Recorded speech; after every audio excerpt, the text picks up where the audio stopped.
ये सभी पिता परमेश्वर हम आपको धन्यवाद देते हैं आज की शाम के इस वक्त में।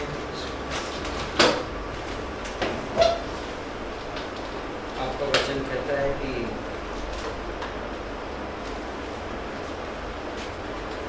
जब हम रोशनी में चलते हैं और आप भी रोशनी में हो और हम आपके साथ संगति करते हैं और मसीह का लहू हमें सभी पापों से शुद्ध करता है।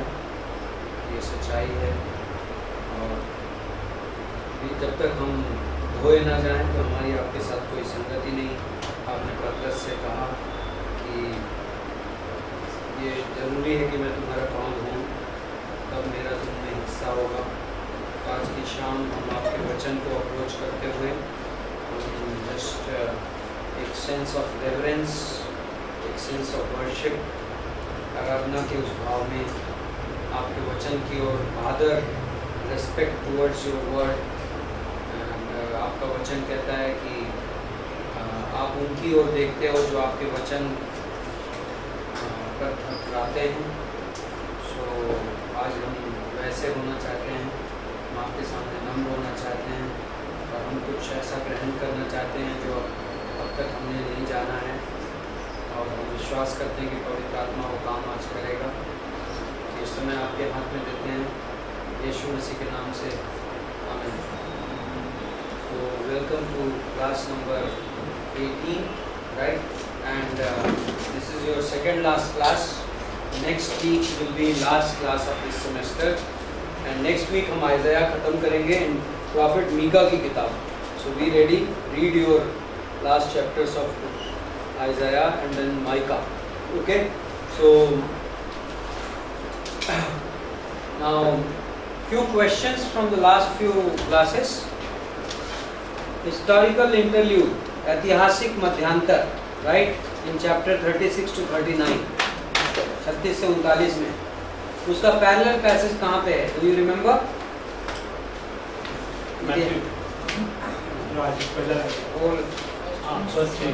First Kings, Second Kings, दूसरा राजा, कौन सा चैप्टर? 18, 19 और 20. If you read both of them parallelly, you will find this is exactly the same story. पूरा का पूरा सेम कहानी है. Okay, दूसरा राजा 18 से 20 and यशाया 36 से 38, 36 से 39, Isaiah 36 to 39 and Second Kings 18 to 20.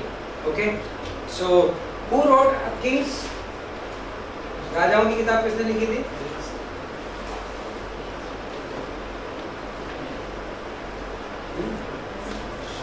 Ezra road chronicles. Samuel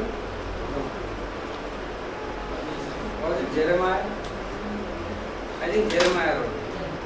okay, यिर्मयाह ने लिखी। So from whom did he get it? From whom did Jeremiah get the story? यिर्मयाह को कहानी कहाँ से मिली? He read Isaiah, right? उसने आइज़ाया नबी की किताब पढ़ी और उसमें से उसने ये 3 चैप्टर कॉपी पेस्ट कर दिए। उसमें कॉपी पेस्ट नहीं होता था, right? But welcome, amen. This is amazing. You made it from Lower Parel. Your camera captured your face just now. So good. So you had a good day? Yeah. Okay. Let's welcome Richard from his first day at work. Welcome. The Lord is going to be with you this semester. Okay. So Isaiah, see what you see in the Bible a lot of times is one man of God reading another man of God and referring to him. Right, in history. इतिहास में एक प्रभु का दास दूसरे प्रभु के दास की लिखी हुई किताबें पढ़ रहा है और उसको रिफर कर रहा है, कोट कर रहा है। Okay, very healthy practice. Now questions. Anybody remembers who was Rabshakeh? Rabshakeh कौन था? Right, military leader from which king, which country? Assyria, Ashur से। What was the arguments he gave to discourage the people of God? उसने क्या तर्क दिए? Anybody remembers some of his arguments? He gave 6 arguments. Huh? That is the one. Okay, तुमने तोड़ा है. Engaged from the God. God sent him. Bruised reed. Egypt is bruised reed. हाँ. Egypt में कोई दम नहीं है, मिस्र देश में कोई दम नहीं है. What else? He spoke from the place where Isaiah gave the gospel. That was not a part of the 6 arguments. अब किसी को शायद you are not reading your Bible. This is what it tells me, right? So what else he said? He said, I will give you horses. मैं तुमको 2000 horses दे दूँगा, घोड़े दे दूँगा. If you give up, I will give them. I will give you horses, right? What else? What else did he? My king is a greater king. Do not trust Hezekiah. Hezekiah की मत सुनो, मेरे राजा की सुनो. Which is the 6th one. Anybody remembers 6th argument? Has anyone gods has delivered you? As any other nations gods have they been able to deliver them? How can your God deliver you? Right? जब दूसरे देशों के ईश्वर उन्हें नहीं बचा सके तो तुम्हारा परमेश्वर तुम्हें कैसे बचाएगा? So these were the 6 arguments he gave. That these arguments can make a very good message on spiritual warfare. Okay? आत्मिक लड़ाई के बारे में, आत्मिक संग्राम के बारे में बहुत अच्छा तर्क, बहुत अच्छा मैसेज बन सकता है इससे. So sometime you can pray and preach about it, right?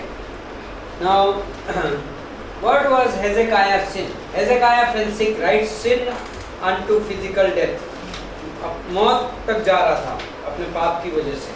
What was the sin of Hezekiah due to which he was falling? Oh, he was going to.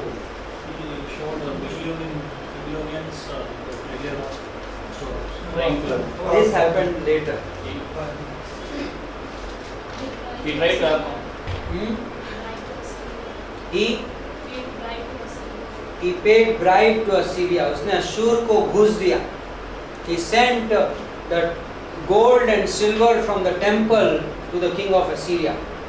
Right? उसने मंदिर में से सोना और चांदी तोड़ के काट के उसने अशूर के राजा को भेजा. Where is it written? Is it written in the book of Isaiah? हाँ? It is written in 2 Kings. दूसरा राजा में लिखा गया है, आइज़ाया में मेंशन नहीं है. It's amazing that the man of God goes to minister to him. प्रभु का दास उसको encourage करने जब जा रहा है, तो he does not mention his sin. He only says, set your house in order. Hezekiah, अपने घर को ठीक करो. But he doesn't tell him what has gone wrong. You find that out in 2 Kings 18. Everybody knew the story. सभी को कहानी पता थी, right? So, Pastor, if Jeremiah has written the story from the book of Isaiah, how come he knows the details more? no, if you read the book of Kings and Chronicles, you often find that they were not only referring to one book. Authors of Kings and Chronicles, they were never. So you often see, is it not written in the book of Chronicles of the Kings, right? So राजाओं की कहानियों में लिखा हुआ है. So when 2 Kings is being compiled by Jeremiah, दूसरा राजा जब यिर्मयाह के द्वारा लिखा जा रहा है, तो he is also referring to many other material, historical material of that age. उस जमाने के ऐतिहासिक किताबों को refer कर रहा है, where the stories of different kings are there, and he is filling the gaps.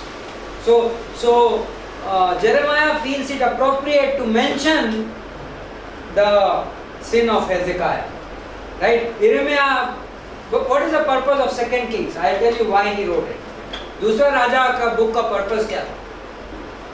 What is the purpose of writing? To show the Israel why they landed into captivity, right?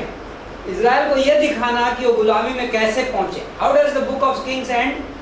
राजाओं की किताब खत्म कैसे होती है? It ends at captivity of Israel.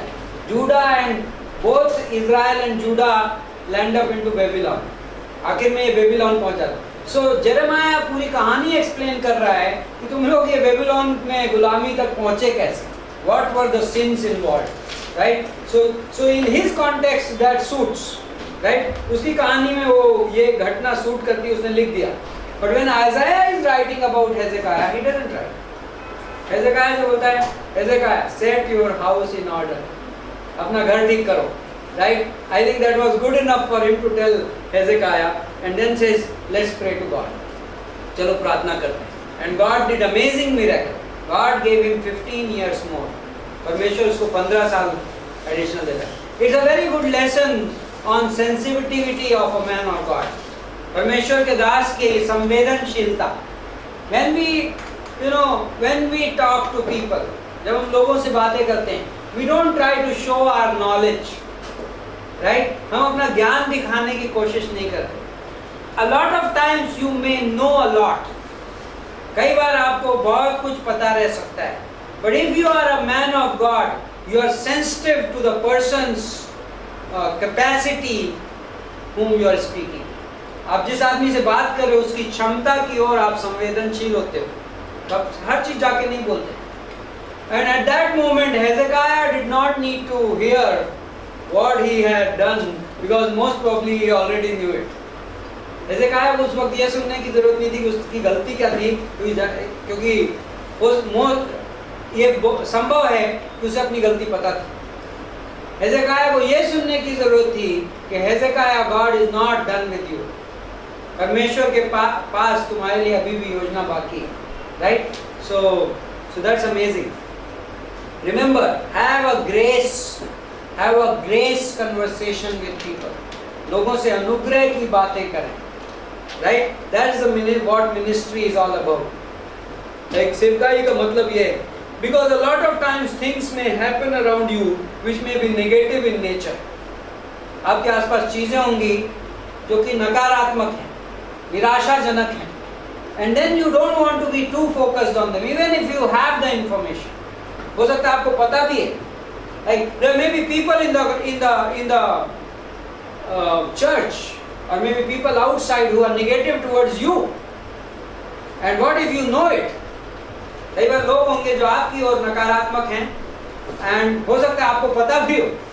Then how do you deal with it? Now if a man of God is focused on negativity, he will start responding to the negativity. यदि वो नकारात्मक चीजों पे उसका ध्यान लगा हुआ है तो उसके मुंह से क्या निकल के आएगा? नकारात्मक चीजें आएंगी. But our focus is on God, right? हमारा ध्यान, even though we know, right? It's amazing. Like, but you don't let those things defile you. उन चीजों को आपको अशुद्ध नहीं करने देते. Right? And your conversation has to come from the throne of God.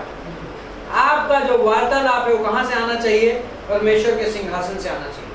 That is what ministry is, right? ये सेवकाई है. Okay. Now जब हेजेकिया, next question, जब हेजेकिया ने मेरोदाक बलादन के लोगों को अपना ट्रेजर हाउस दिखाया, अपना खजाना दिखाया, राइट? सो उसका रिजल्ट क्या रहा? What was the result of that? उसका परिणाम क्या रहा?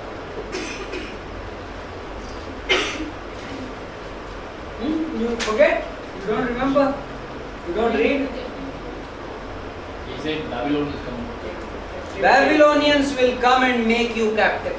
This was the announcement from God. God declared captivity on Judah. This is the first declaration of captivity. अभी तक क्या था? यहूदा को परमेश्वर क्या बोल रहा था? No enemy will overtake you. ना असीरियंस तुमको टेक ओवर कर पाएंगे, ना इजिप्शियन करेंगे, इसके पहले ना आरामी कर पाएंगे, ना इजराइल के लोग कर पाएंगे. 40 साल से चल रहा था ये मामला. राइट? आइज़ाया 7 में किंग वाज आहाज. राइट? आहाज राजा था. और उस समय किसने घेर रखा था इनको? Syria and right Aram and Israel. Right? इन तीन डिफरेंट कंट्रीज से इनकी दुश्मनी रही है. But then nobody could take them over. Then comes Assyria. अब अशूरी लोग आते हैं, वो भी नहीं है. गॉड बार क्या बोल रहा है? नोबडी, नॉट इवन रबशाके भी तुमको हरा नहीं पाएगा. एक झटके में एक एंजल ने जाके, एक स्वर्गदूत ने जाके उनके इतने सारे सिपाहियों को नष्ट कर दिया. One night. Right? Nothing. But now God says, अब व्हाट विल हैपन? बेबीलोन जो आज की आज के दिन बहुत छोटा सा कंट्री लग रहा है, Babylonians, right? They will come and take you over. You will go there, right? So that was the announcement. As a result of what? Action. Hezekiah showing them the treasures. What is the word frequently used in Isaiah 40 to 66? यशाया 40 से 66 में कौन सा शब्द बहुत इस्तेमाल किया गया है? Because that forms the main message of the second half of the book. Huh? Comfort. Comfort. This is how Isaiah 40 starts. Comfort ye. शांति शांति. हिंदी में, हिंदी बाइबल में अभी देख रहा था, शांति. Right? मतलब God wants to comfort His people.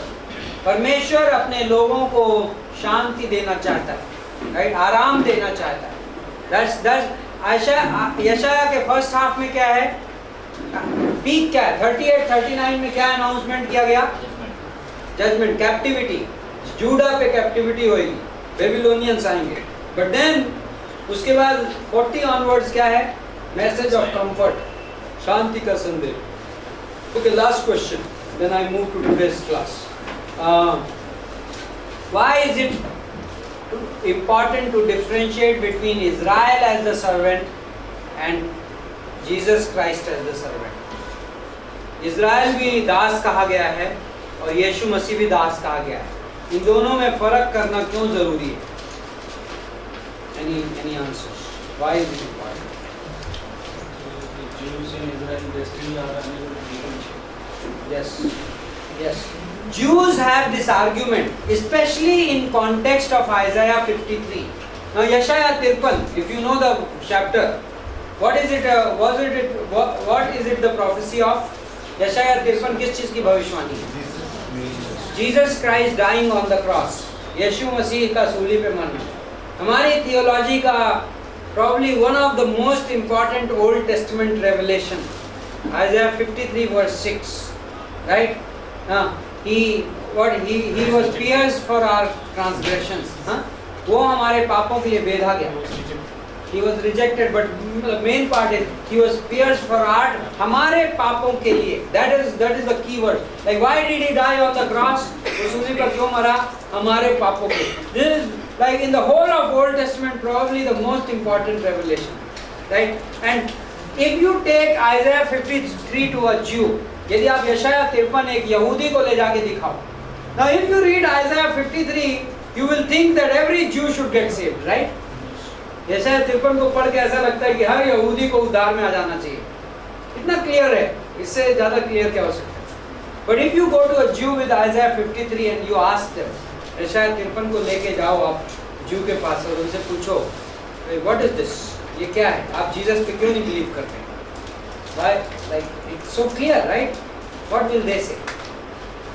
They will say, Israel as a country is the servant. Behold my servant. देखो मेरे दास को. ये जो दास वर्ड है, ये इज़राइल के लिए इस्तेमाल है बाइबल में. And इज़राइल बेधा गया.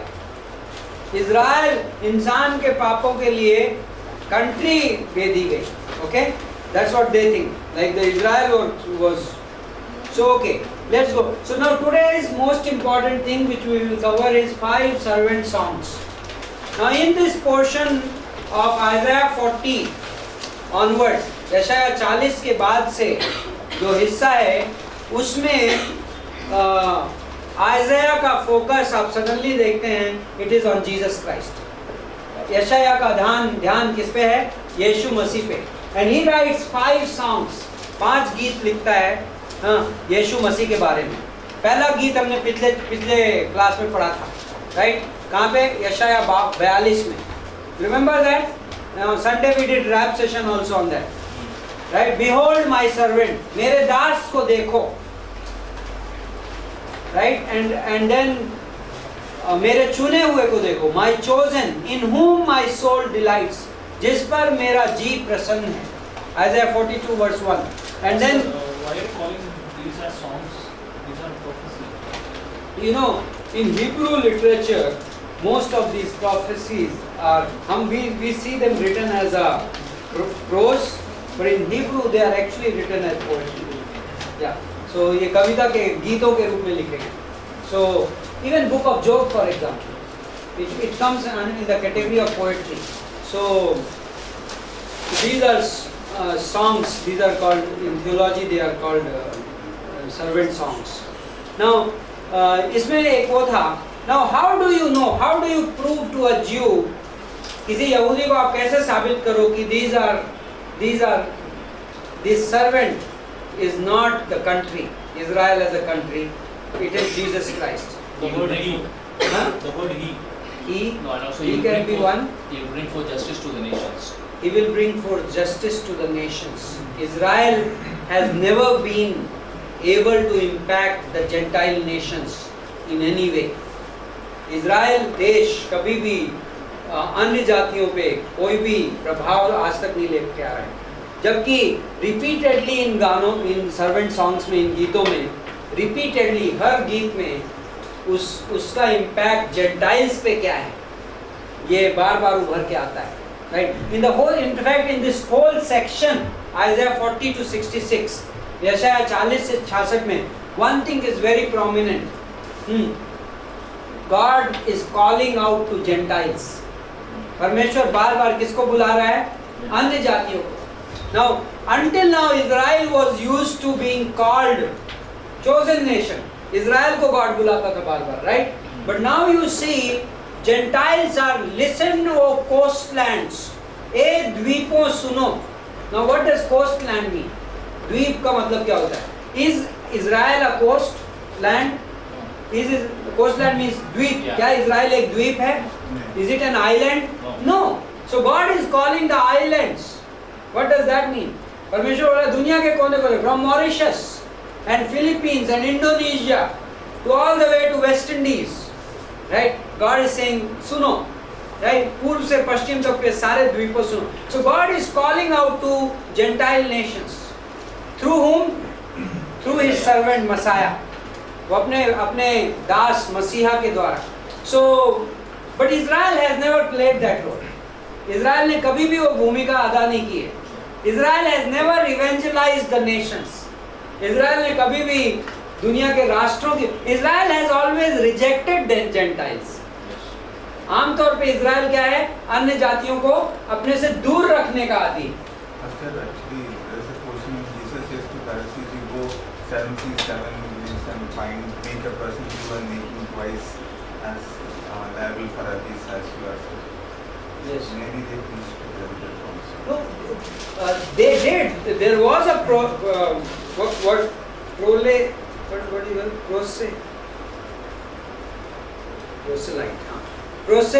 proselytizing was a part of their religion. Okay? So remember जब Moses Exodus में निर्गमन 12 से 14 में जब मूसा इज़राइलीज को लेके निकला, तो you know what it says? Bible says there were a lot of mixed multitudes who came along, right? बहुत सारे मिली जुली. So who were these people? They were Egyptians who saw the 10 plagues, जिन्होंने 10 महामारियां देखी, जिन्होंने परमेश्वर की महिमा देखी, जिन्होंने फर्स्ट बॉर्न को मरते हुए देखा, पहलौठों को मरते हुए देखा, right? Those Egyptians, they said, oh, God is with them. We will also go. So they followed, right? But think of this. The plan always in Israel's mind was come and see.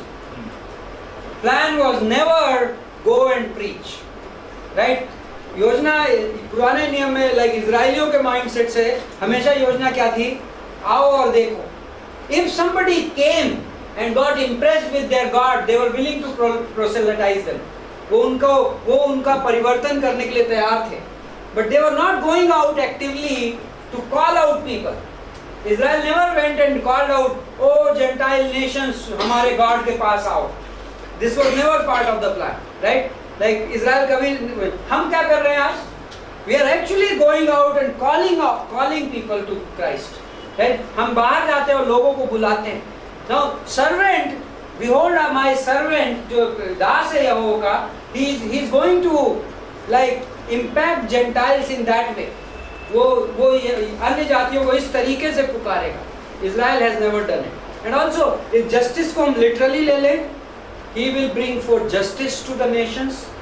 Israel has never been in a place of authority enough to bring justice to all the nations, right? Then why don't they believe this? Then why don't they believe this? They don't believe. They will. Their rabbis have taught them. उनके रब्बियों ने उनको सिखाया हुआ है history में. And it's basically a mindset. See, what does Romans 9 say? Romeo का 9 क्या बोलता है? A blindness has come in part to them. God has allowed a spiritual blindness to them. परमेश्वर ने एक अंधकार उनकी आत्मिक रूप से उनमें अलाउ किया है, so that Gentiles can hear the gospel. Paul gives the logic that way. Paulus कहता है. So I think, so in a measure this is the plan of God. But no Jew, so it's talking about nation as a whole. But no, every Jew is individually responsible before God to receive salvation. हर यहूदी की व्यक्तिगत रूप से जिम्मेदारी है कि उद्धार ग्रहण करे. But as a nation, in the plan of God, in the sovereign plan of God, they have been blinded. परमेश्वर की सर्वोच्च योजना में they have like curtain. But one day that blindness will be removed. एक दिन वो अंधेरा हट जाएगा. So that is Zechariah 14. Right? When Jesus lands on Mount Olive, यीशु मसीह जब अपने दूसरे आगमन में जैतून के पहाड़ के ऊपर आएगा, what does Bible say? They will see whom they pierced and then they will repent. वे उसे देखेंगे जिसे उन्होंने बेधा था. Right? So they will see him right with his wounds on his hands. उसके like हाथों में उसके घाव तक देखेंगे. And then they will believe. They will repent.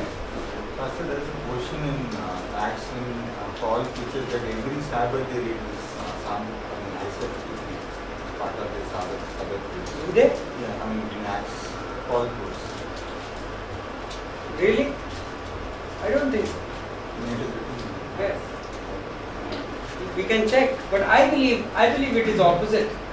I believe that Isaiah 53 they kind of neglect. I'll have to check this. According to the information which I have somewhere lying in my mind, according to me, they just skip over Isaiah 53. They're still waiting for the Messiah. They are still waiting for the Messiah. Yes, they are. They are still waiting for Messiah. But they are, Isaiah 53 according to them is not about the Messiah at all. यशाया 53 जो है उनके point, because their mindset tells Messiah is going to be the king. Messiah cannot be so weak and so poor looking. Messiah like इतना बदसूरत और इतना कमजोर. That's not their Messiah. Their Messiah is got to be king. Why did Judas boycott the company? यहूदा उन 12 में से भाग के साइड में प्लान बी क्यों बना लिया? Because in his mindset, what kind of Messiah is this? He is saying, I am going to die on the cross.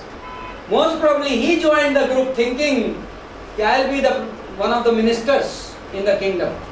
मैं तो मंत्री बनना चाहता. Like this was the Jewish dream, right? Because message क्या था? When John the Baptist came and when Jesus came, यूहन्ना बपतिस्मा देने वाला आया था और the kingdom is near. Kingdom is at hand. So राज्य नजदीक है. So some people are responding to it. Why? कई लोग उत्तर क्यों दे रहे हैं? Wow, राज्य नजदीक है. If he is really the Messiah, so you never know कि within few months कैसर का तख्ता पलट, right? Caesar will no more be on the throne. It will be Jesus Christ. So they were looking to see the Messiah on the throne. Because Old Testament में most prophecies regarding the Holy One of Israel, जो Israel का जो पवित्र है, उसके बारे में ज़्यादातर जो भविष्यवाणियाँ हैं वो क्या बोलती हैं? He will sit on the throne. His kingdom will never end. उसके राज्य का कभी अंत ना होगा. So उनके mindset में अभी भी जो मसाया आएगा, it will not be Isaiah 53 वाला मसाया. So उनके mind में ये 5 servant songs they will apply to Israel. Israel की suffering. So what they will say, Isaiah 53 is about the suffering of our nation. And suffering of our nation is going to be for the good of the mankind.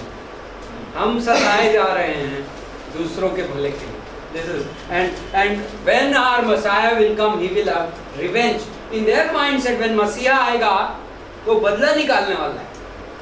Their Messiah, according to them, is going to revenge for all the bad which has happened to Israel. This is their mindset.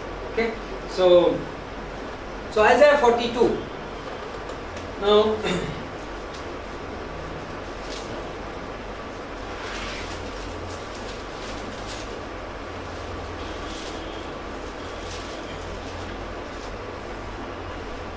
verse 6.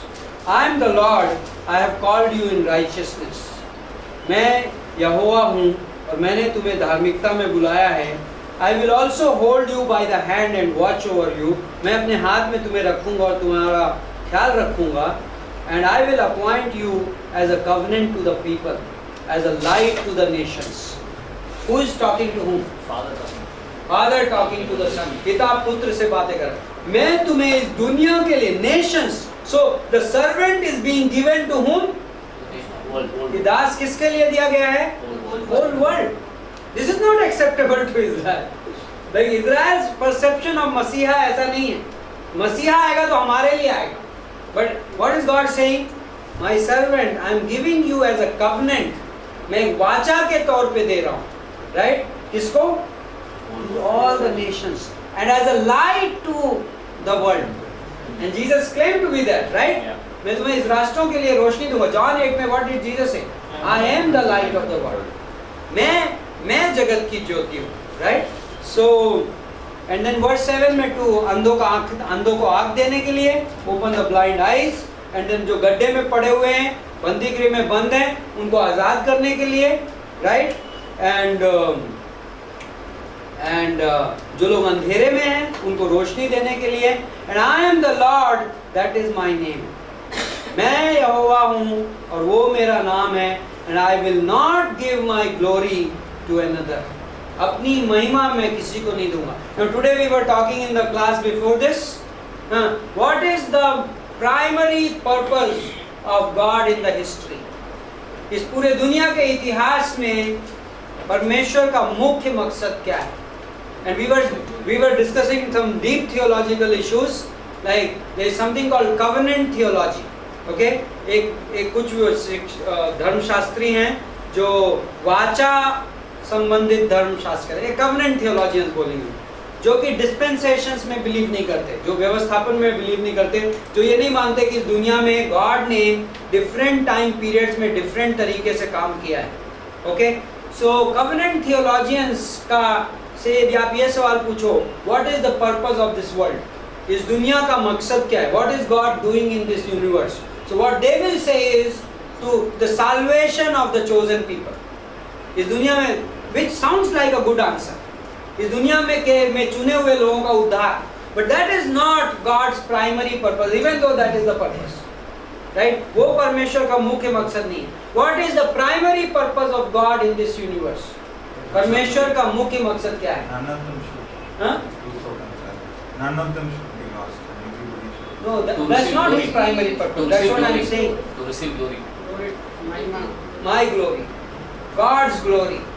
God is after His glory. It sounds very, very, very, very strange from human point of view. इंसान की नज़र से बहुत अजीब सा लगता है कि if somebody amongst human beings said, I want my glory, मैं अपनी महिमा चाहता हूँ, तो हम कहेंगे, oh, that's so selfish, right? But when it is God, जब ये परमेश्वर है, तो He deserves the glory. It is in His glory that this universe will find its meaning, right? If God is not glorified, then the universe will be in chaos, right? यदि परमेश्वर महिमा ना ग्रहण करे, तो ये दुनिया गड़बड़ी में जाएगी. Misrepresentation. Yeah, misrepresentation होगा. So when man expects the glory, it is wrong. But when God expects the glory, it is right. Right? जब परमेश्वर महिमा की आशा करता है तो ये उचित है, इंसान महिमा की आशा करे तो ये अनुचित है. So he says, I will not give my glory to any other. मैं अपनी महिमा किसी और को नहीं दूंगा. This is the primary purpose of God. God, anything is. That's why Job's story is allowable. अय्यूब की कहानी, like otherwise it will be unjust on the part of God, right? So how did He allow Job to suffer? Like कई बार इंसान जब suffering से गुजरता है, you see those questions from a moral man, especially नैतिक आदमी से, why did God allow this on me? I didn't deserve it. Right? परमेश्वर ने मेरे साथ ऐसा क्यों होने दिया?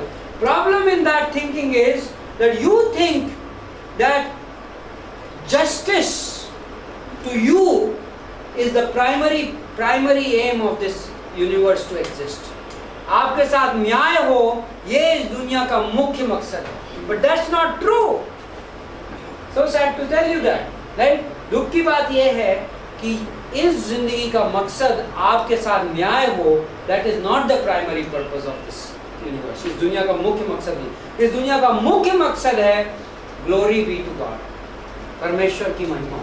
And if you get to understand this somewhere deep within you, यदि आप अपने अंदर की गहराई में इस बात को समझने लगे, तो then it's amazing. ये बहुत अद्भुत है. Then you are really in tune with what's going on in this universe. तब आप इस दुनिया में जो चल रहा है उसके साथ really में ताल में हो, right? Otherwise you can mess it up, right? Well, Job and 3 friends spending 27 chapters, 27 अध्याय वो ये मिस्ट्री रिजॉल्व करने में लगे हुए हैं कि why is Job suffering? You may never know. If God did not tell you, you may never know, right? यदि परमेश्वर आपको बताता नहीं तो आपको पता भी नहीं चलता. But what was the purpose of Job's suffering? अय्यूब के सताव का मकसद क्या था? Glory to God, right? God wanted the glory, and He deserves the glory, and it is best for us to be used for His glory. Right? परमेश्वर महिमा के योग्य है. परमेश्वर अपनी महिमा चाहता है और हमारे लिए बहुत अच्छा है कि हम उसकी महिमा के औजार उपकरण बने. Right? We are created for this. Yes, Isaiah 53 is coming in the next chapter. Isaiah 43 verse In 7. this portion, the first 7 verses of the righteous servant, and the 8th verse is, I am the Lord, my name is Yahweh, and there is no other. So is there any particular reason behind this? I think God the Father is talking to God the Son, and then He starts talking to the world. So He's like this phrase, ये जो phrase है, I am the Lord. You will see, मैं यहोवा हूँ. This phrase comes a lot of times in Isaiah, and also it comes a lot of times in the law, Deuteronomy. Like Leviticus or Deuteronomy में every command, and then God says, I am the Lord. मैं यहोवा हूँ. मैं हूँ. See what? I think God is making a point. Everything is centered around me. हर चीज का केंद्र मैं हूँ. Like even the Son dying on the cross. यीशु मसीह का सूली पे मरना, primary purpose is not our salvation. Think of that. मुख्य मकसद हमारा उद्धार नहीं है. Primary purpose is the glory. He died on the cross to please His Father. He says so. Yes. And the Father also glorified the Son. And it pleased the Father to put Him on the cross. So it's amazing. Father looks at the Son dying on the cross, and He's pleased to reveal the depth of His Son. वो अपने पुत्र की गहराई को, like it's not just कि इतने लोग बचाए जाएंगे. That's not like the biggest joy. The biggest joy is, see my Son. Who is He? What kind of like person is He? So Father, पिता देखता है पुत्र की ओर on the cross, and वो अद्भुत like उसको महिमा मिलती है, and then पुत्र क्रूस पे मर रहा है, and he's saying I'm for the glory of my Father, मेरे पिता की महिमा के लिए. So that's amazing, right? So I think when he says I am the Lord, he's turning the picture. पूरा book of Isaiah में 40 onwards, it's again and again there. God is saying I am the sovereign God. मैं सर्वोच्च, मैं परम प्रधान परमेश्वर. There is no one like me. And then he compares himself with everything, and he says, with what, with whom can you liken me? तुम मेरी तुलना किससे कर सकते हो? Right? And one of the reasons of saying all this was to convince them that how foolish it is to go after idolatry. Israel के लोग क्या हो गए थे? मूर्ति पूजा में पड़ गए थे, अपने पड़ोसियों को देख के. And God is by showing them how big He is, कितना महान है वो परमेश्वर. Like what can cure people of idolatry? What is idolatry a result of? तो मूर्ति पूजा है वो किस चीज का परिणाम है? Think of that. A.W. Tozer defines it very well. Symbolism. lack of imagination, there's a blocking into the imagination. Exactly. Like if in my mind God becomes smaller than who He really is, यदि मेरे दिमाग में परमेश्वर छोटा हो जाए, right? So then it becomes an idol. It doesn't have to be a murti, right? I can have idols in my own heart. So A.W. Tozer says, like, you know, I read something on Facebook recently, but it was an amazing statement. It says, if God never disagrees with you, यदि परमेश्वर कभी आपसे असहमत ना होता हो, तो then maybe you are worshipping a glorified version of yourself. Like in your mind हो सकता है कि आप अपना ही एक थोड़ा सा बड़ा ऊंचा रूप की आराधना कर रहे हो. Like for some people God may be 10 times man. कुछ लोगों की नजर में परमेश्वर क्या हो सकता है? Like हम इतने ताकतवर हैं, God इतना ताकतवर. But no, that's not enough. You are making a wrong comparison. You cannot even compare man with God. You cannot know God from your own mindset. आप परमेश्वर को अपनी सोच के आधार पे जान भी नहीं सकते. That's what leads people into idolatry. That's what can lead even a Christian into idolatry. Right? That's what led Israel into idolatry. मूर्ति पूजा की शुरुआत वैसे होती है जब मैं परमेश्वर को उसके साइज से छोटा कर देता हूँ. इवन जो मेरी तुलना में वो अभी भी बहुत बड़ा है, लेकिन मोमेंट में परमेश्वर को जो है उससे कम कर देता हूँ, वो क्या बन गया? वो एक हिसाब से मूर्ति बन गया. It becomes an idol. So I've covered a lot of stuff which is there in these chapters, right, by saying all this. And going to Isaiah 43. Now परमेश्वर comforting mood में, okay? So first part 40 to 48 में God is talking about His comfort. You see comfort of Yahweh, यहोवा की शांति. Now परमेश्वर ने उनको announce कर दिया कि अभी बेबीलोन जाओगे तुम लोग, बाबुल तुमको कैप्टिविटी में लेगा. So next announcement coming is, I will also release you from captivity. Right? मैं तुम्हें कैप्टिविटी से आजाद करूंगा. Isaiah also gives them the time period 70 years. Okay? 70 साल. Now verse 14. Thus says the Lord. Thus says the Lord your Redeemer, the Holy One of Israel. Okay?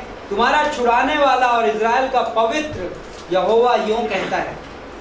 For your sake I have sent to Babylon and will bring them all down as fugitives, even the Chaldeans into a ship in which they rejoice. तुम्हारे निमित्त मैंने बाबुल को भेजा है और उसके सब रहने वालों को भगोड़ों की दशा में और कसदियों को भी उन्हीं के जहाज़ों पर चढ़ा के ले आऊँगा जिनके विषय में वो बड़ा बोल बोलते हैं. Okay? I am the Lord your Holy One, the Creator of Israel, your King. Thus says the Lord who makes a way through the sea and a path through the mighty waters, who brings forth the chariot and the horse, the army and the mighty man.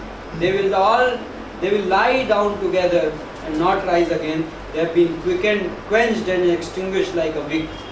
Now 14 से 17 मैंने पढ़ा यशायाह 43 का. Okay? So God एक अब इनको promise दे रहा है, मैं तुम्हें वापस लाऊंगा. And what will be that return be like? क्या कंपैरिजन कर रहा है गॉड उस रिटर्न को, उस वापसी को?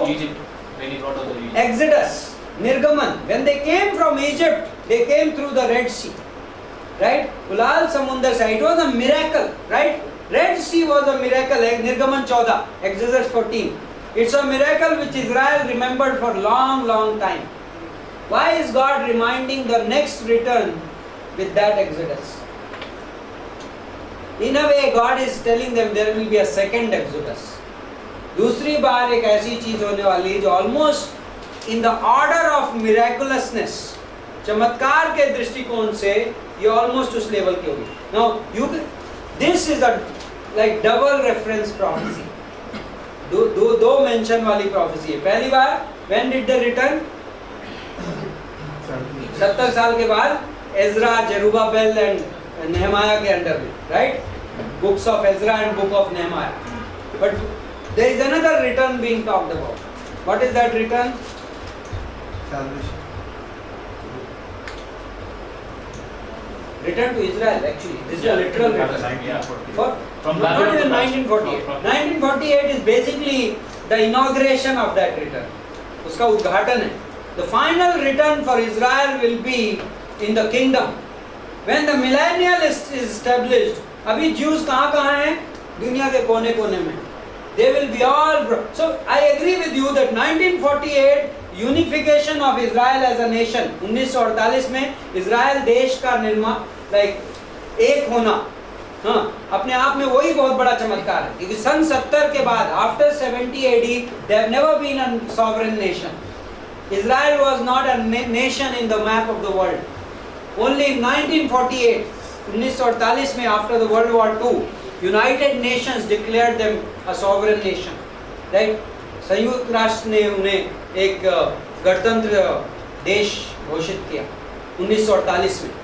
So वो अपने आप में मिरेकल है, but वो भी इनकम्प्लीट मिरेकल है एक हिसाब से. Because अभी भी Jews, कोई अमेरिका में पढ़ा है, कोई इंडिया में पढ़ा है, कोचीन में सिनेगॉग है, कोलाबा में यहाँ पे Jews रहते हैं. Like they're all over the place, and they're half-hearted Jews.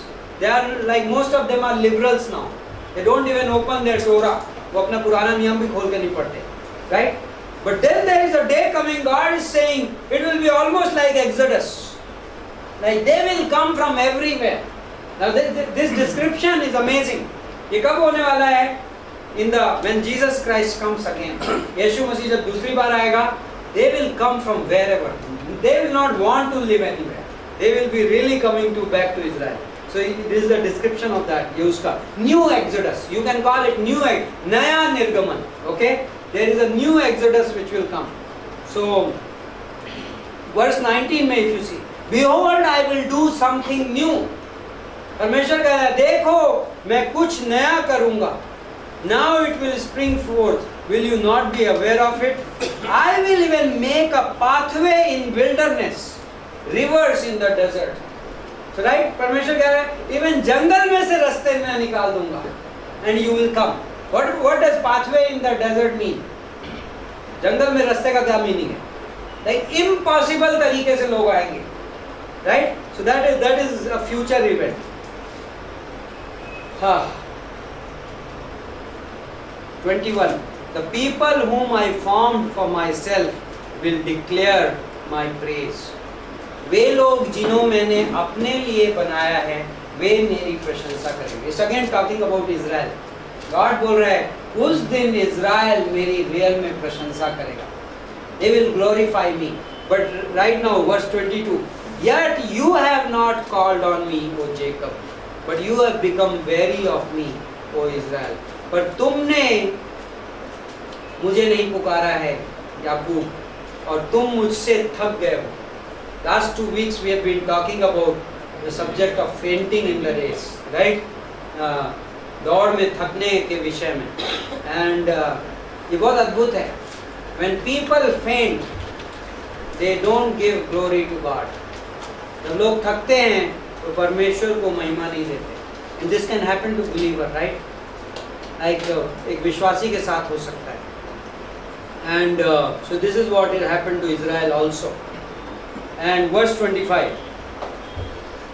25वीं पंक्ति. What were Israel doing, by the way?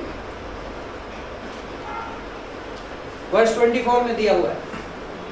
Israel and Malachi की किताब is a classic peak of that. Right? क्या कर रहा था Israel? God says, you have profaned my name. So Israel क्या बोलता है? How have we profaned your name? Right? तो तुमने मेरे नाम को अशुद्ध किया. तो इज़राइल सवाल पूछता है, हमने कैसे तुम्हारे नाम को अशुद्ध किया? God क्या बोलता है? In tithes and offerings. Like God is not interested in what I give to him. परमेश्वर इस बात में कुछ खास ख्याल नहीं रखता कि मैं उसे क्या देता हूँ, लेकिन मैं उसे क्या देता हूँ ये मेरी उसकी ओर जो आदर है उसको रिप्रेजेंट करता है. What I give to God represents how I honor him. That's how what I give to God becomes very important. It's not as if by giving to God something, I will buy the blessing. परमेश्वर को कुछ दे के मैं आशीष खरीद लूंगा या कमा लूंगा. It's not that. It's not even that he needs my what I give. ये भी नहीं है कि उसे, even God says, give me your heart. परमेश्वर कहता है मुझे अपना दिल दे दो. Like नीति वचन 23-26, Proverbs 23-26. My son, give me your heart.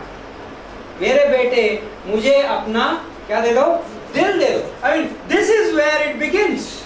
But if you give your heart to somebody, you know what happens? जब आप किसी को अपना दिल दे देते हो तो पता है क्या होता है? आप दिल के साथ बहुत कुछ देते हो. Right? Sandeep is looking at his wife. This week was shopping week. Don't take too much loans, huh? Be wise. So, but जब आप दिल देते हो, so we can do some romantic Bible college messages. जब आप किसी को अपना दिल देते हो तो दिल के साथ बहुत कुछ देते हो. Right? Some single people are quietly. You don't understand what you're talking.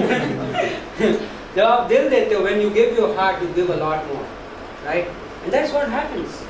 Jesus says, he who wants to be my disciple, he takes up, he denies himself, and takes up his cross and follows me. Right? वो अपना इनकार करता है स्वयं का, and then अपना क्रूस उठाता है और मेरे पीछे चलता है. He gives, in a sense, he gives himself to me. एक तरीके से वह अपने स्वयं को मुझे सौंप देता है. And this is an amazing picture. But I can get tired of that. I can get familiar with that, and I can say, why is that needed? इसकी क्या जरूरत है? Right? But it's amazing that it can also happen that it would not happen. ऐसा भी हो सकता है कि मेरे साथ वैसा ना हो. Because Hebrews का author लिख रहा है, therefore faint not. इसलिए थको मत. It must be possible for us to run this race with patience. ये संभव होगा कि इस दौड़ को हम धीरज के साथ दौड़ पाएं. Right? It must be possible. That's why he is asking us to run like that. Right? And God gives us so. But then these guys, इन लोगों के साथ क्या हुआ? So God is encouraging them. Verse 25. परमेश्वर उन्हें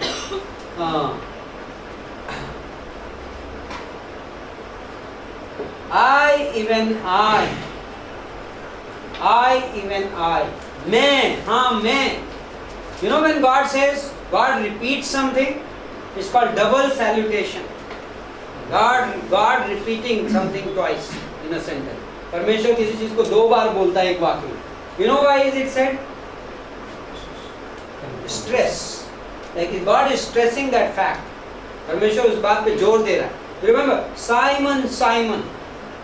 Right? Simon, Simon. Simon. Right? Then what is?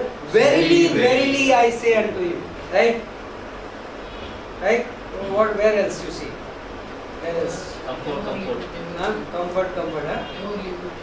I will never. That is 5 times. Yeah. Shout grace. Right? So परमेश्वर जब repeat करता है, तो here is one such repetition. I, even I. मैं. What is God saying? Who will do this work? You cannot do it. Right? Your works can't do it. आपका काम नहीं कर सकता. कौन करेगा? I will do it. I. What work is he talking about? मैं करूँगा. I am the one who wipes out your transgression. मैं हूँ जो तुम्हारे पापों को मिटाता है. Right? कौन? God बोलता है, you can't do it. even I. मैं करता हूँ. Right? And then what he adds to it? For my own sake. So don't think कि तुम्हारे फायदे के लिए. Now even salvation. Think of this. हमारा उद्धार भी एक हिसाब से it is for whose sake? It is for God's sake. God wants it. Like imagine, God wants my salvation more than I wanted it. मेरा उद्धार मुझसे ज़्यादा परमेश्वर चाहता था. Like imagine this. Imagine you were unsaved someday, right? आप अविश्वासी थे, आप भटके हुए थे, आपको उद्धार की, like many of us did not even know what salvation meant, right? उद्धार होता क्या है हमें नहीं पता था, but God wanted our salvation more desperately. C.S. Lewis says it something like that. Hound dog of heaven was after me, right? तो स्वर्ग का कुत्ता, like you know, शिकारी कुत्ता मेरे पीछे पड़ा हुआ है, right? Like he's talking about his unsaved days.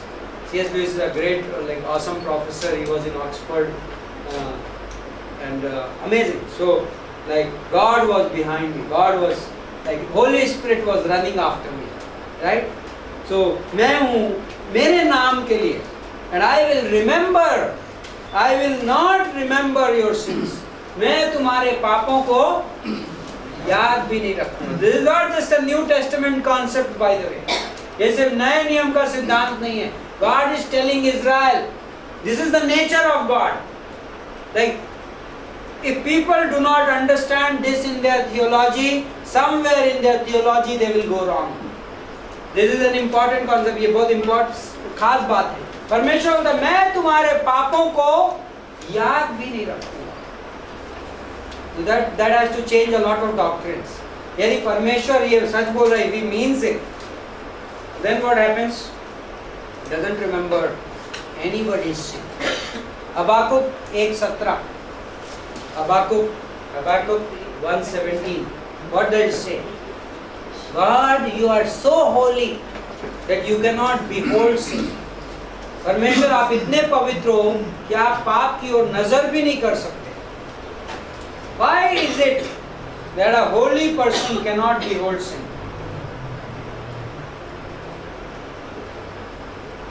ऐसा क्यों है कि एक पवित्र व्यक्ति पाप की ओर नजर नहीं कर सकता? Then what he has inside is outside, is holy God. Yes, you came very close to the answer. I will put it in more precise words. Jesus says,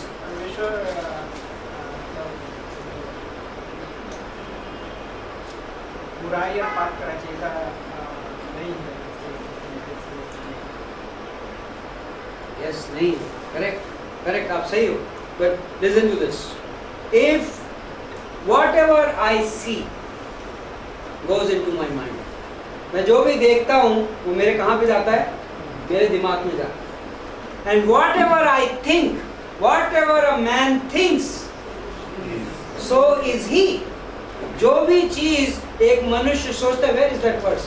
Proverbs 23:6 is it? हाँ? नीति वचन 23:6 है क्या ये? You see, I don't want to turn the page. I'm very slow today. Yes, 7. 23:7. 23 नीति वचन 23:7. Whatever a man thinks, so is he. जो भी एक व्यक्ति सोचता है वो होता है. So that means if God thought about sin, he will become sin. So that means a holy God cannot behold sin. एक पवित्र परमेश्वर पाप की ओर निहार भी नहीं सकता. So he doesn't. The only moment, that's why you know, ध्यान है, like I'm थोड़ा सा मैं अपनी theology ऐड कर रहा हूँ, but it's not, I don't think it's wrong. But I have not read any scholar on this, but I believe this is true. न्याय के दिन में, Revelation 20 में, प्रकाशित वाक्य 20 में, why is it that the books are open? किताबें क्यों खोली जाती हैं? Does God need books for evidence? परमेश्वर को सबूत के लिए किताब की जरूरत है? Maybe that's true. That's one aspect. I agree. To prove it to them, but he could prove it to them. He could, you know, God can very well on the day of judgment. He can say, "This sky will become a open air projector, big screen, right? And जो play करना है सब play कर दो यहाँ. Enough evidence. All the evidence will be played on the screen projector." God can do it. It's very easy for him. If today's technology can do it, आजकल corporate में लोग they can do, you know, what do they call? Yeah, teleconferencing, video conferencing. They are coming up with a new method of conferencing now, like digital 3D conferencing. आदमी को कुर्सी पे बैठा देंगे, Next stage is coming. The man will not be sitting in the conference with you on the television screen. He will be sitting with you on the chair. The technology is coming very soon, right? Touch screen हो ही गया है, right? So what I'm saying is, but why would God open the book? According to me, my theory, which I feel is very correct, according to me, because God does not want to keep it in mind. No record of sin, even unbelievers sin. God does not want to keep a record in His mind. परमेश्वर अपने दिमाग में पाप का record नहीं रखना चाहता, तो गॉड ने लगा रखा है एंजल्स को, तुम लोग लिखो, जब जजमेंट का टाइम आएगा अपन खोल देंगे. But He does not behold the sin.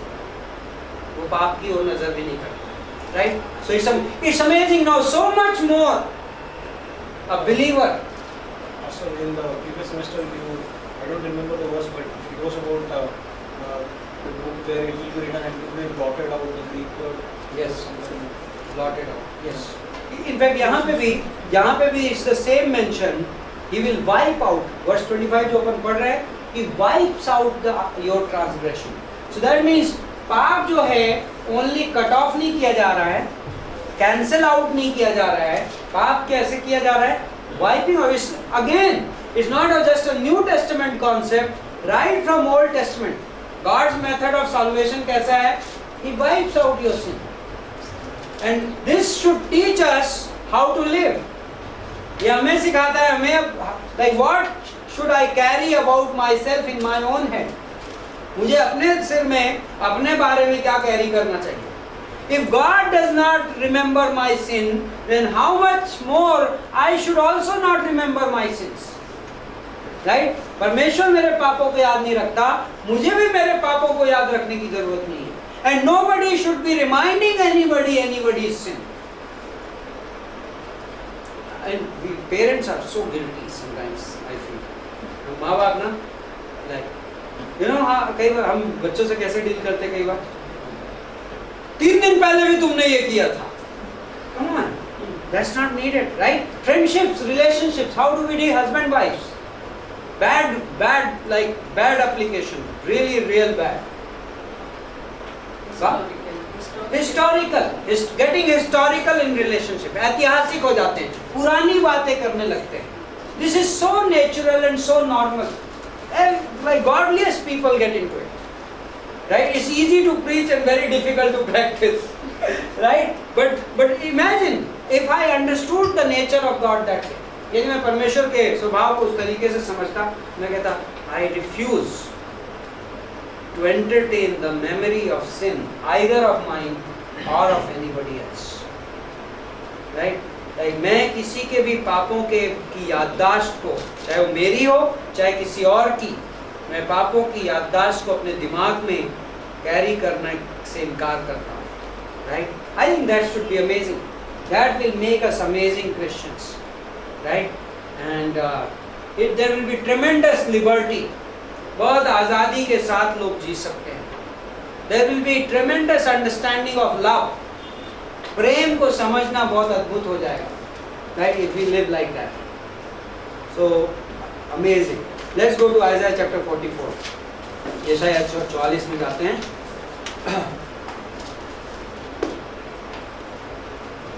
Now chapter 43, 44 and 45, ये 3 अध्याय जो हैं 43, 44 और 45, इसमें गॉड इनकी कैप्टिविटी से वापस कैसे आएंगे गुलामी से, उसका थोड़ा जिक्र देता है, विवरण, some specific prophecies. And one of those prophecies is regarding this king named as Cyrus, okay, Khusru. Now one question which God ने इनको बोला कि but you have become weary of me. तुम मुझसे थक गए. Imagine इज़राइल के लोग God से थक गए. Like, does it happen today? Yes. Amongst Christians, So people say I got tired of my Christianity. Like मैं अपने धर्म से Christianity से थक गया हूँ. But actually you are not saying you are tired of Christianity. You are saying you are tired of God. You are not like believing in Him. You don't trust His nature and character, right? And this is interesting. First of all, I'm going back. Isaiah 43 verse 22. Yesaya 43 22वीं पंक्ति, right? So the question is, what was that? Now read that verse. या उस पंक्ति को पढ़िए 43-22 का. Question: what keeps people away from God? What makes people tired? Is it their sin? Most people think people backslide because of their sin. Yeah, most people feel that people don't finish the race because of their sin.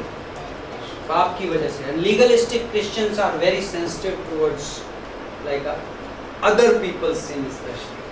दूसरे लोगों के पाप की ओर विधिवादिता वाले विश्वासी बहुत ध्यान देते हैं. जैसे वो बंदा बैकस्लाइड इसलिए किया कि वो ऐसा करता था. But actually, if you read this verse, what is biggest problem of Jews? Was it their sin? यहूदियों का क्या बहुत बड़ी तकलीफ थी? क्या उनका पाप था? What is their problem? Is there in that They are verse? not called God. They are not called on God. Hindi में क्या बोलता है? तूने मुझसे प्रार्थना नहीं की. Now प्रार्थना is a smaller concept. I would say they have not come to God. What is God saying? You have not come to me. That's why you have become weary. तुम क्यों थक गए? तुम मेरे पास नहीं आए. That is the problem. See, the problem is not their sin. God is able to take care of their sin. उनके जो पाप की तकलीफ है उसका हल गॉड के पास है. उनकी तकलीफ उनका पाप नहीं, उनकी तकलीफ ये है कि वो प्रभु के पास आने को तैयार नहीं. If they came to the Lord, then their sins will be taken care of. So often backsliders problem, जो लोग पीछे हटते हैं, थकने वाले व्यक्ति की प्रॉब्लम उसका पाप नहीं.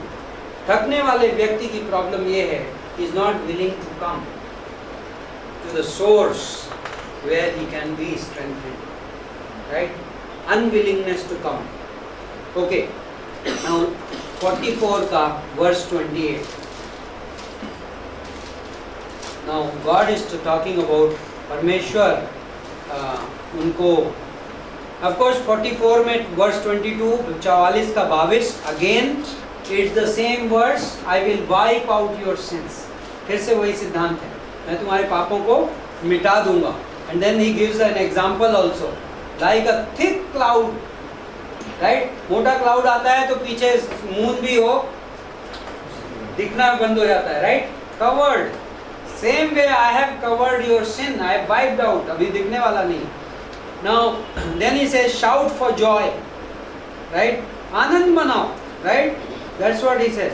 Now verse 28, 28वीं पंक्ति.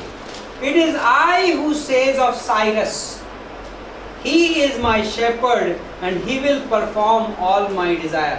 कुस्रू के विषय में मैं कहता हूँ कि वह मेरा ठहराया हुआ चरवाहा है और मेरी इच्छा पूरी करेगा. राइट? यरूशलेम के विषय में कहता है कि वह बसाई जाएगी और मंदिर के विषय में कहता है कि तेरी नींव डाली जाएगी. He declares of Jerusalem, she will be built, and the temple, your foundations will be laid. Now क्या होने वाला अभी कुछ दिनों में? बेबीलोनियंस आएंगे, टेम्पल को डिस्ट्रॉय कर देंगे, सब टेम्पल से यूटेंसिल्स वगैरह ले जाएंगे, जेरूसलम को नाबाद कर देंगे, कैप्टिव बना के इनको सबको ले जाएंगे. 70 इयर्स यहाँ खंडहर रहेगा, राइट? 70 साल. एंड गॉड अभी से न्यूज़ क्या दे रहा है? There is coming a king, एक राजा आने वाला है. Now who is this Cyrus? This is not too far away. This is about 70-80 years before that, maybe 100 years. Next 100 साल के अंदर ये राजा आएगा. Now lot of people, lot of critics don't believe that this was written by Isaiah. Like कई critics क्या करते हैं, आइज़ाया की बुक को 2-3 पार्ट में डिवाइड करने की कोशिश करते हैं. बोलते हैं ये पार्ट तो आइज़ाया लिख ही नहीं सकता, क्योंकि यहाँ पे तो किंग का नाम भी लिखा हुआ है। Like sometimes lot of prophecies में नाम नहीं रहता, so it is easier to say okay उसने भविष्यवाणी कर दी होगी। इस भविष्यवाणी में एक पर्शियन राजा का, एक फारस के राजा का नाम लिखा है खुसरू, जो कि एक्चुअली विद इन 100 years, 100 साल के अंदर ये रियलिटी हुई। Cyrus was the first Persian king, Persian empire का पहला राजा, फारसी साम्राज्य का पहला राजा Cyrus. Okay, and he issued the decree, उसने ये राजाज्ञा घोषित की साइरस की डिक्री के द्वारा, Zerubbabel and company, you know, and Cyrus was the one who ended the Babylonian empire. दानियल 5:30, दानियल का 5:30, थोड़ी सी हिस्ट्री आपको वहां पे मिलती है। when the world empire moves from Babylonian hands to the Persian hands, okay, संसार का साम्राज्य बाबुल के हाथ से, नबूकदनेस्सर ध्यान है, राइट, उसके बाद बेलशज़ार, राइट, एंड दानियल किन के अंडर में था? इनके अंडर में था। And then suddenly you see Daniel chapter 5 में दानियल किसके अंडर में आ गया? डेरियस किसका राजा था? He was a Persian king, okay, फारसी राजा था, जो कि साइरस के बाद का राजा था। तो Cyrus was the man who actually increased the Persian empire, and then Cyrus ने डिक्री घोषित की कि ज्यूज को वापस भेजो, पहली वापसी। So this is a picture of that. And also this can be compared with Christ, right? No, I have never heard of just now this word shepherd is used. The shepherd word is charwaha, right? The shepherd is anybody who can take care of God's people, right? Like God's people are sheep in the Bible. प्रभु के लोग Bible में भेड़े हैं, and anybody who can take care of them can be called a shepherd. So in this case, I don't even know whether Cyrus was saved or not. यदि आप history देखोगे, world history Cyrus के बारे में, you may easily conclude that maybe he was not even saved. हो सकता है वो उद्धार में भी ना हो, बट कोई डिबेट कर सकता है। यहाँ पे तो लिखा है he is my chosen, वह मेरा चुना हुआ। But my chosen word can be used based on context differently also. He is my chosen as an instrument to do this, right? वो मेरा चुना गया है मेरे द्वारा। Like for example, God said about Assyria is my chosen instrument. वो मेरा चुना हुआ औजार है। So this verse does not necessarily prove, ये पंक्ति जरूरी नहीं कि ये साबित करती हो कि जो खुसरू है वो सेव्ड है, not necessarily, okay? But he was used by God to accomplish it. This verse also tells you about sovereignty of God.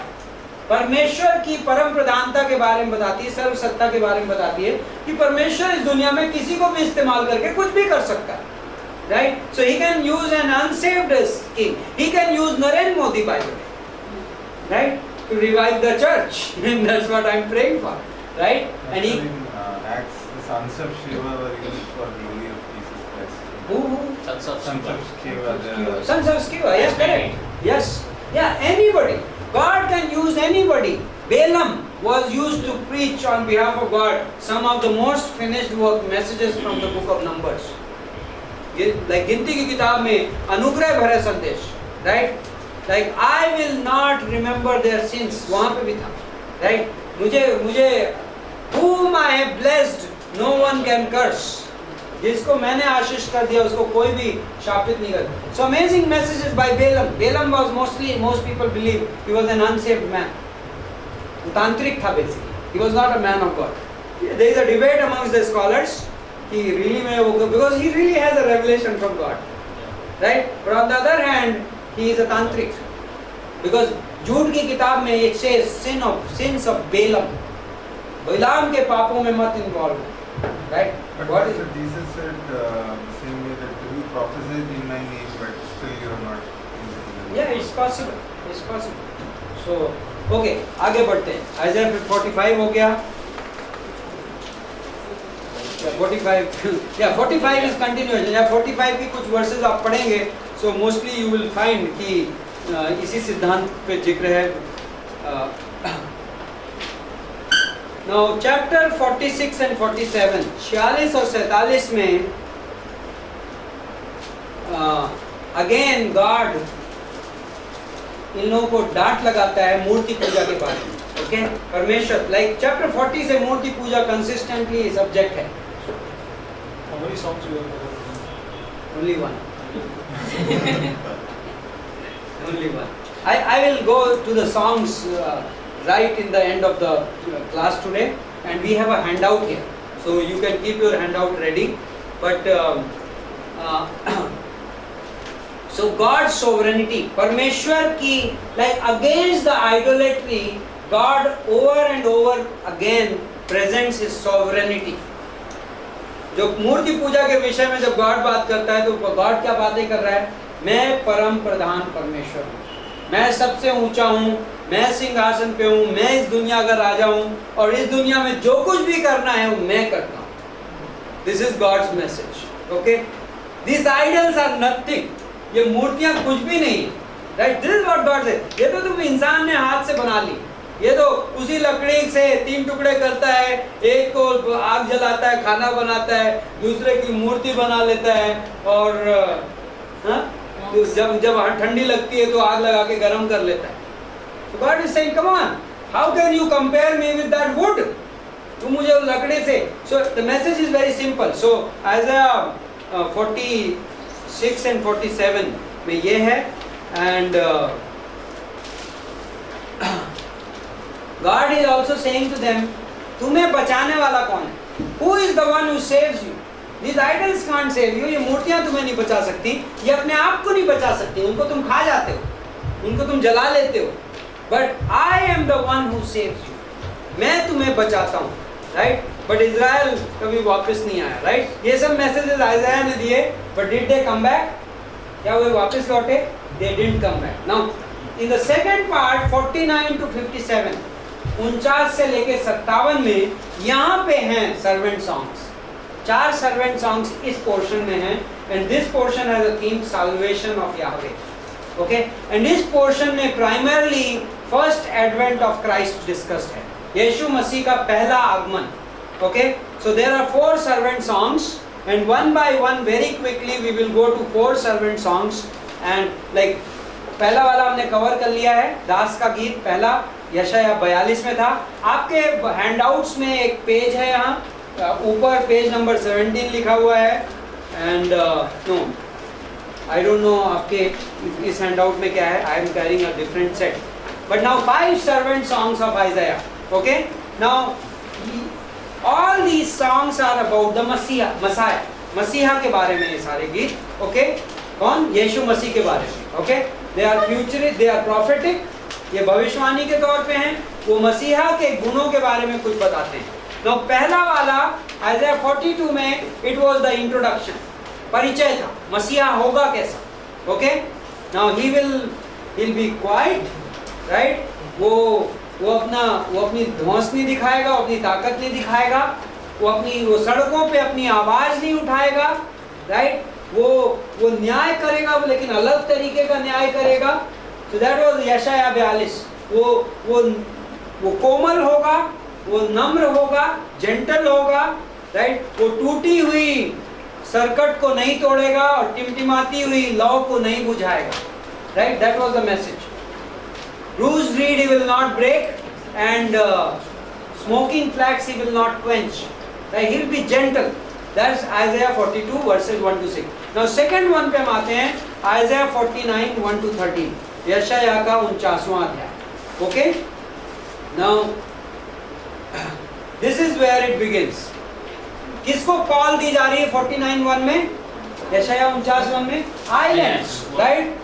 So message begins. जहाँ दास का इंट्रोडक्शन है, message begins to the whole world. God is no more calling only one nation. सिर्फ Israel को नहीं बुला रहा है, किसको बुला रहा है God? Whole world. Coastlands, listen to me, O islands, and pay attention, people from afar. दूर दूर के लोगों सुनो. Right? The Lord called me from the womb. Now listen. Who's talking here? कौन बात कर रहा है? यीशु मसीह. Now Son is talking. पहले वाले गीत में पिता बात कर रहा था बेटे के बारे में, इस बार बेटा बात कर रहा है, right? The Lord has called me. Now notice, पिता भी पुत्र को कई बार लॉर्ड कहता है एंड पुत्र भी पिता को कई बार लॉर्ड कहता है, प्रभु कहता है, right? Why? Because in Trinity both are equals. त्रिएक परमेश्वर में दोनों क्या हैं? बराबर है। In Trinity even though there is an order, एक क्रम है, लेकिन इक्वालिटी है। हमारी ट्रिनिटी की जो डेफिनेशन है थियोलॉजिकली बड़ी क्लियर है। ट्रिनिटी में पिता, पुत्र, पवित्र आत्मा तीनों क्या हैं? बराबर है। तो मुस्लिम्स को प्रॉब्लम हो जाती है, right?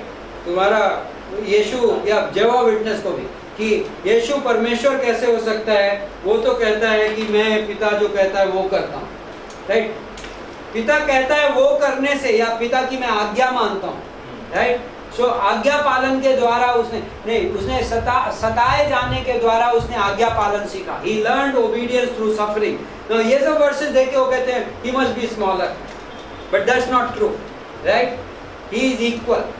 They are co-equal, right? वो दोनों बराबर हैं। So वो कहते हैं he called me from the womb and from the body of my mother he named me. So माँ की कोख से, वहाँ से शुरू हो जाता है। Now in this, if you, I will go directly to the handout, okay? Handout में देखेंगे, so क्या characteristics हैं जो यहाँ पे मिलती हैं।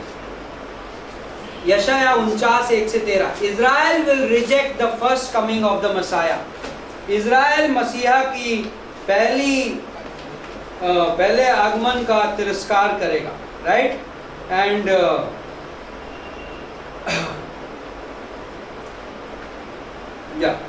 नेक्स्ट क्या है? Salvation will go out to gentiles, उद्धार अन्य जातियों तक जाएगा, okay? So you see that in verse 7 and 8, पंक्ति 7 और 8 में भी देखोगे आप, एंड इनफैक्ट 6 में भी, 6, 7, 8, राइट? 6 में नेशंस का जिक्र। Then eventually Israel will receive the Messiah and Israel will be regathered. अंततः इज़राइल उठे, मसीहा को स्वीकार करेगा और इज़राइल उसके नीचे इकट्ठा होगा, okay? So Isaiah 49 talks about the rejection of the Messiah, okay? मसीहा का तिरस्कार। नाउ आइज़ाया 50 में चलते हैं, यशाया 50 में 4 से 11। नाउ 4 से 11 में तीसरा सर्वेंट सॉन्ग है, दास का तीसरा गीत। The Lord God has given me the tongue of disciples. Now कौन बोल रहा है? प्रभु यहो परमेश्वर ने मुझे एक शिष्य की जुबान दी है। Who is this? यीशु मसीह, राइट? किसके बारे में बात कर रहा है? पिता के बारे में। पिता ने मुझे शिष्य की जुबान दी है। This is also very beautiful picture of the humanity of Christ. मसीहा की इंसानियत का जिक्र है हिसाब से। इवन तो वो परमेश्वर था, परमेश्वर होने के बावजूद वह इंसान बना और पूरी तरीके से इंसान के जैसे रहा। That means उसने, लाइक बाइबल कहता है लूका के 2 अध्याय की आखिरी पंक्ति, he grew, वह बढ़ा। बढ़ने का मतलब क्या होता है पता है? As if like you were small and then you grow, right? He grew not just in body, but he also grew in wisdom and stature. वो बुद्धिमत्ता में भी बढ़ा। तो that means जब वो बच्चा था तो बच्चे जैसा बिहेव करता था। अब ध्यान है अपोक्रिफा में there are some stories कि जीसस बचपन में किसी मरे हुए कबूतर को छू देता है तो कबूतर उड़ जाता है, and all the nonsense. Those are mythological stories. That's why apocrypha is not even accepted in the Bible. तो कुछ 13-14 किताबें हैं जो रोमन कैथोलिक चर्च ने इनकॉर्पोरेट कर रखी हैं। They are उनमें से like they are not inspired the word of God. वो प्रेरित परमेश्वर का वचन नहीं है। And one of the evidence is that the content itself, उन किताबों में लिखा क्या है? Theologically बाइबल ये कहता है Jesus Christ when he was a child, he was like a normal child. वो एक आम बच्चे के जैसा था। He grew like that. He grew in wisdom and stature among men. Right? So यहाँ पे यीशु मसीह की बड़ी इंसानियत का बहुत अद्भुत जिक्र है। पिता ने मुझे एक शिष्य की जुबान दी। Imagine what a privilege it is today for us to live like a disciple. Right? कितना अद्भुत हमारे लिए ये मौके की बात है। When Jesus Christ calls us to be a disciple, जब यीशु मसीह हमें बुलाहट देता है एक शिष्य का जीवन बिताने, जो कि कई बार बहुत चैलेंजिंग है। आप एवरेज वर्ल्डली इंसान की तरीके से जिंदगी नहीं अडॉप्ट कर सकते if you decide to live like a disciple. एक आम सांसारिक व्यक्ति जैसे जीता है, आप उस मापदंड से नहीं जी सकते यदि आप शिष्य की जिंदगी अपने जीवन में स्वीकार करते हो। बहुत चुनौती भरा, राइट? बहुत जॉयफुल है, बहुत चुनौती भरा भी, बहुत आनंद की भी बात है, लेकिन बहुत चुनौती की भी बात है। बट प्रिविलेज सोचिए, यीशु मसीह जब इस धरती पर रहा तो किस तरीके की जिंदगी जिया?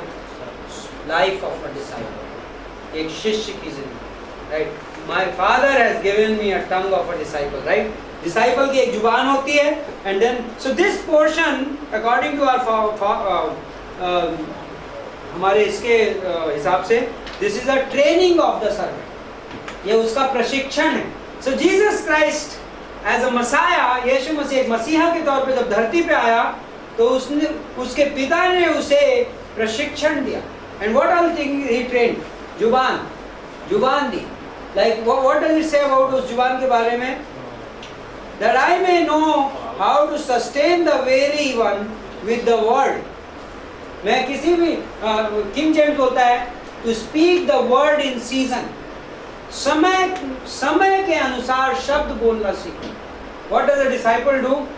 He knows, he hears from God and then speaks. शिष्य क्या करता है? परमेश्वर से सुनता है और फिर बोलता है।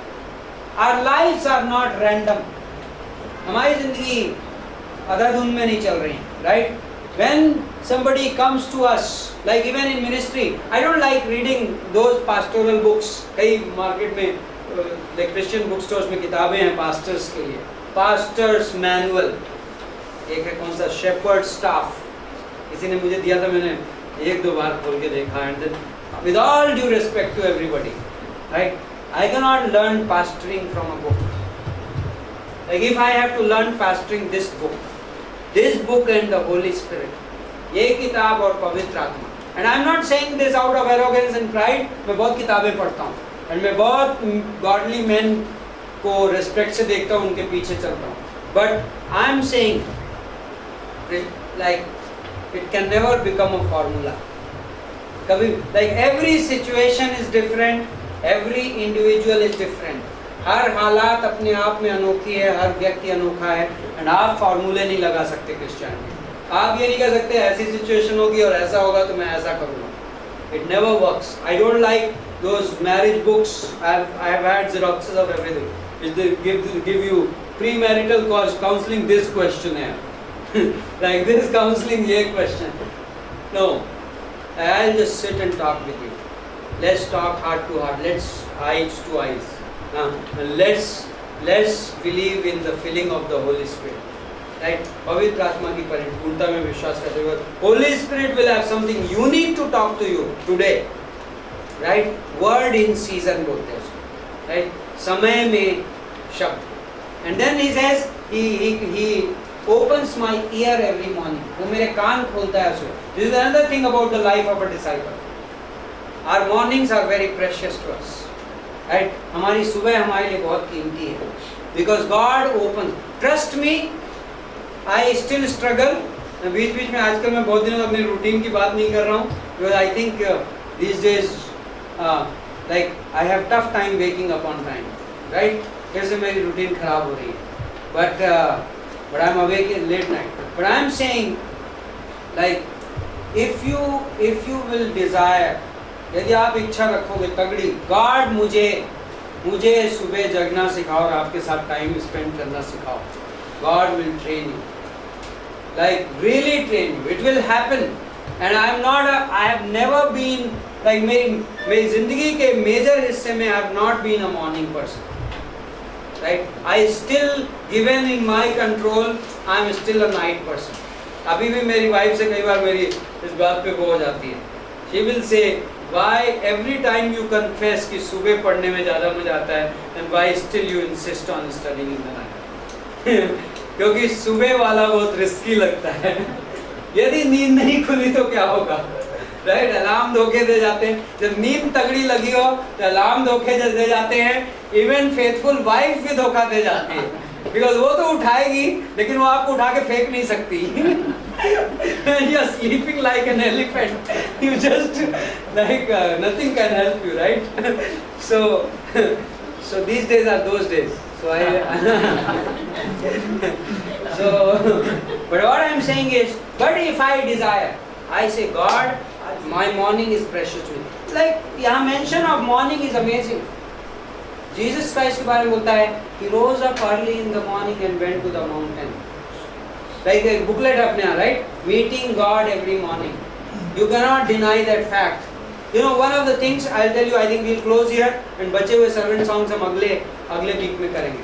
But you know, I believe in this. This is again my theology, my theory. But I'm almost very sure that I'm not wrong here. I've thought about it. Why is it that I can be as energetic as possible, but if I'm studying late night, मेरा retention level बहुत कम रहता है compared to early morning. My study of 3 hours in the night is almost equivalent to 1 hour study in the morning. Why is it? मैं पूछता हूँ कई बार, and God showed me. You know why? Satan is the what do you call him? Ruler of darkness. वो अंधकार का राजा है. You know, he has somehow, Satan has excessive supernatural power in night. I believe so. Right? Why is it? Why is it that all sorts of, you know, like rubbish things in this world, they happen in the night? रात को, because शैतान रात में बहुत powerful होता है. So I believe morning when we wake up, जब हम सुबह उठते हैं, we really get fresh air, not physically but also spiritually. We get fresh air, and it's a major reason. I'm not like somebody may say naturally, of course बहुत सारे कारण हैं कि आप tired कम रहते हो, right? When सुबह उठते हो, initially I used to give those as reasons because I always experience सुबह आप पढ़ाई करो, सुबह prayer करो, amazing presence of God होती है. So then I used to think maybe because I'm more energetic in the morning, I have rested well. मुझे ये नेचुरल रीजन लगा. Second natural reason is phone calls नहीं आते हैं, कोई डिस्टर्ब नहीं होता करता, बच्चे नहीं उठे रहते, है ना, there is no details to remember. So that sounded good reason, but I long time I gave these two reasons and then I came out of those two reasons and I said no, this is not enough. And then I concluded that God gave me that verse, rulers of darkness. This word darkness is not used by coincidence. That means they really rule the dark places, and night is dark. So then, and I realized, so morning, he wakes my ears in the morning, right? यीशु मसीह ने कहा कि वो मेरे, and then he gives, then he says, he gave my back to those who strike me. वो मेरी पीठ उन्हें दिया. So my back is the gift of God. Like you will have backache in your life. That means what? What does back represent? पीठ क्या चीज represent करती है? पीठ, back is my act of service. As a disciple, I have a place of service. मेरी सेवा की जगह कोई ना कोई मेरे, like it's almost like this picture, almost like a जानवर, right? And somebody can sit on my back, right? And I have that aspect of my life as a disciple which is prepared by God. मेरी जिंदगी में वो हिस्सा है जिसमें God ने वो जगह तैयार की है. I will be used by somebody, I will be may be misused by somebody. वो मेरा गलत इस्तेमाल, मेरा फायदा उठाया जाएगा. वेलकम. डॉक्टर स्टीवन ने कहा, like one time in a rap session one of his disciples came to him and said, pastor, like आपको लोग बहुत यूज करते हैं, right? You know what doctor Steven said? उन्होंने उसको कहा, लाइक आई थिंक पास्टर शाला ने मुझे बताया, pastor love me, you know, he said, So many years back, I prayed a prayer to God. God use me. मैंने कई सालों पहले परमेश्वर से प्रार्थना की, परमेश्वर मुझे इस्तेमाल करो. Now why should I crave? Now God is using me through these people, right? So part of serving God will be being used by people, right? And don't feel defeated when you feel mistreated, right? Like जब आपको गलत व्यवहार होता दिखाई पड़े तो हारता हुआ मत महसूस करो, राइट? जब कोई आपसे गलत व्यवहार, like this what happens naturally, right? Somebody mistreats me and I feel defeated. I need to feel used by God. When people mistreat me, I need to be, that's my back portion as a disciple. Like उसने मेरी पीठ दी है. And then last is and my cheeks to those who pluck out my beard. And this one. Where is that? No, in New American Standard has missed it. Okay, verse 5, King James. Lord God had opened my ear, and I was not rebellious, neither turned away my back. Where is the here flint face? 6. Okay, verse 7. For the Lord God helps me, therefore I am not disgraced. Therefore I have set my face like flint, and I know that I will not be ashamed. Flint क्या होता है पता है? चकमक. You know what is this? This is stone. God has given me a stone face. यीशु मसीह बोल रहा है, पर पिता ने मुझे पत्थर का चेहरा दिया है. Stone face. What does that represent in your life? No. This is amazing. A disciple cannot afford to be sentimental. एक शिष्य भावनात्मक जिंदगी नहीं जी सकता. ध्यान है यीशु मसीह ने क्या कहा अपने चेलों से? He who loves father, mother, and whoever, brother, sister, I don't remember the list, जो अपने भाई बहन माँ बाप किससे मुझसे ज्यादा प्रेम करता है वो मेरा शिष्य कहलाने के योग्य है. Right? Is Jesus Christ against love? क्या यीशु मसीह प्रेम के खिलाफ है? Does he want sons not to love father and mother? क्या यीशु मसीह चाहता है कि बेटे अपने माँ बाप से प्रेम ना करें, पति अपनी पत्नी से प्रेम ना करे, पत्नी अपने पति से प्रेम ना करे, लोग अपने काम धंधे से प्रेम ना करें? क्या यीशु मसीह ऐसा चाहता है? No, that's not. Then why would he say something like that? ऐसा क्यों बोलता है? Because there is a reason behind it. Okay? And what is he teaching us? वो हमें क्या सिखा रहा है? He is teaching us not to live a life based on sentiments. Have a, you know, suppose there is a statue, एक पत्थर की मूर्ति है, right? And you go like Shivaji चौक पे शिवाजी, right? And आप शिवाजी की जाके दाढ़ी नोचो, शिवाजी को कुछ ऐसा रहेगा? No, stone face, right? It doesn't affect me. आप उसको स्माइल दो तो स्माइल भी नहीं करेगा, और आप उसको डराने की कोशिश करोगे तो डरेगा भी नहीं, right? You can't change his face. This is what God has called us to do. Remember, he says, एक आदमी ने कहा मेरे पीछे चलो, तो एक आदमी आया, मैंने अभी शादी बनाई है, हाँ, मैं थोड़ा जाके आता हूँ, राइट? दूसरे ने बोला अभी खेत खरीदा, मैं भी जाके आता हूँ. दूसरे ने बोला मेरा डैडी को दफना के आता हूँ. यीशु मसीह ने क्या बोला? मरे मरों को दफनाने दो, मैं तो चला. What was that idea about? See, neither burying your father is a bad thing. अपने पिता को दफनाना गलत चीज नहीं है, शादी करके अपनी बीवी को संभालना गलत चीज नहीं है, हाँ. और यदि खेत खरीदा है तो रुपए पैसे का बराबर ऑर्डर में हिसाब करना है ना, हम अपने रेंट पे करते हैं, राइट?